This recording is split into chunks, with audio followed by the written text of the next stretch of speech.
全てのローダウンオーナーへ送るドライビングレクチャースタート。皆さんこんにちは。ローダウンしてるミニバンオーナーの谷口信輝です。今日はですね、せっかく愛車を買って、かっこよくローダウンして大事な愛車を壊さないためのテクニックをですね、僕がお教えしたいと思います。実践車両は谷口の愛車30アルファード、モデリスタのエアロキットを装備。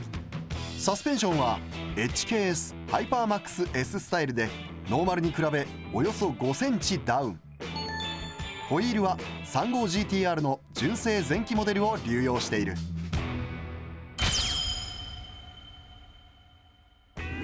ローダウンしてる車で大事なことはですね、基本的には自分の大事な車を地面にヒットさせないことが大事なわけでしょ。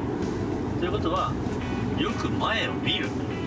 基本的にどんな段差もまっすぐ行かない。なるべくできる限りの斜めにアプローチをする。道にちょっと出っ張ったマンホールとかがあるじゃないですか。そういうところはね、基本的には避けて、走った方がいいんですが、避けれない場合はですね、またぐのが一番かなり低い車だと良くないので、仕方なく踏む。1番は避ける、2番は踏む。またぐのはあんま一番良くないですね。わだちとかがあった場合はそのわだちの中を通らない。タイヤ1本外してですね、わだちの外を通るという感じのことを心がけてください。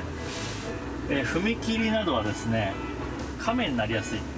腹がね打ったりとか しやすいので、できる限りの斜めに距離を稼ぐことによって腹を打ちにくくするので、できる限りのジグザグ走行で行く。これが鉄則です。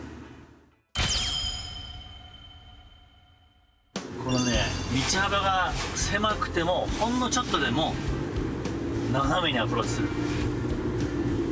リップスポイラーもそうですし、腹、一番車のお腹の部分、前輪と後輪の間の辺ですね、そこら辺も結構ね斜めに行った方が、だからね距離を稼ぐ、もうこうなのアウトインアウトですね。サーキット張りのアウトインアウト、アウト側から斜めに入っていってアプローチする。僕らみたいに車高低い車のキャリアが長いとですね、自然に斜めに行っちゃう。こういう段差、こういうとこがまっすぐ行ったらダメなんですよ。これを片輪ずつ斜面にアプローチする。これが非常に大事。基本スロープは全て片輪ずつ坂道に乗せる。これは徹底してください。段差を降りる時ですね。降りる時っていうのは車がもうすでに下り坂なので前荷重になっているので、フロントの車高が下がりやすい。さらに段差を食らった時の衝撃でフロントサスペンションが沈む。なので地面にタッチしやすくなるんですね。それを片輪ずつ地面に触らせることで、サスペンションが沈むのをスタビライザーがかなり支えてくれるので、スタビライザーを利用するってことを、意識してやってください。地面とリップスポイラーのどんな感じかって想像することも大事。一番低いところで斜めにで右タイヤが地面に着地する、左タイヤが着地するっていう風にタイヤとスタビライザーと車高の感じをですね想像するんです。アウトいっぱいからキュッと斜めに行ってアプローチする。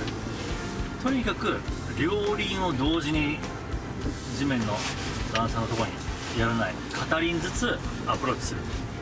これはね、全てにおいての基本です。さあ、こういう道路に出るところ、これはもう完全にまっすぐ行くとやばいので斜めに行きます。1個ずつタイヤを地面に下ろす。片っぽずつのタイヤから地面に下ろす。これ鉄則です。基本的にはフロントバンパーから行かないようなイメージで、まずはね歩道に横付けにしてですね、でハンドルを切ってバンパーの横から上がっていくようなところでハンドルぐるっと切ってバンパーの横から上がっていくようなイメージですね。その際にハンドルをしっかり切らないとホイールがガリッといってしまうので、グッと切ってタイヤから確実に段差に上がっていくようにしてください。ステアリングを目いっぱい切るとキャスター角の関係で切った方の車高が少し上がる。これを利用するのもテクニックの一つだ。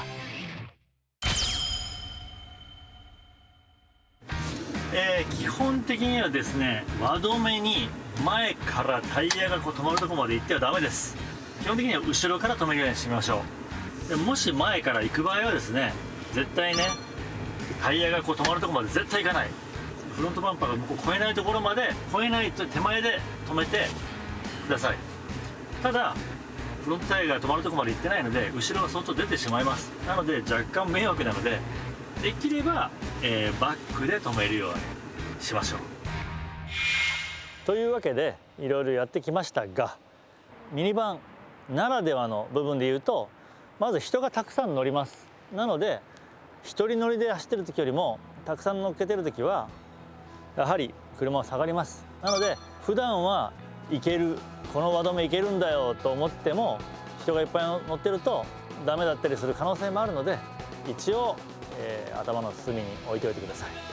そしてさらにですね、ミニバンは開けると一番下までこう動きます。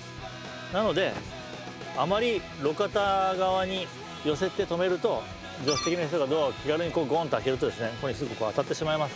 そしてこのスライドドアも結構膨らんできます。そうするともうここら辺がガサガサガサとなってしまうので、そこら辺も要注意です。大事な愛車を傷つけないようにうまく、ローダウンライフを送ってください。愛車をいつまでも綺麗に乗るためにぜひ実践してください。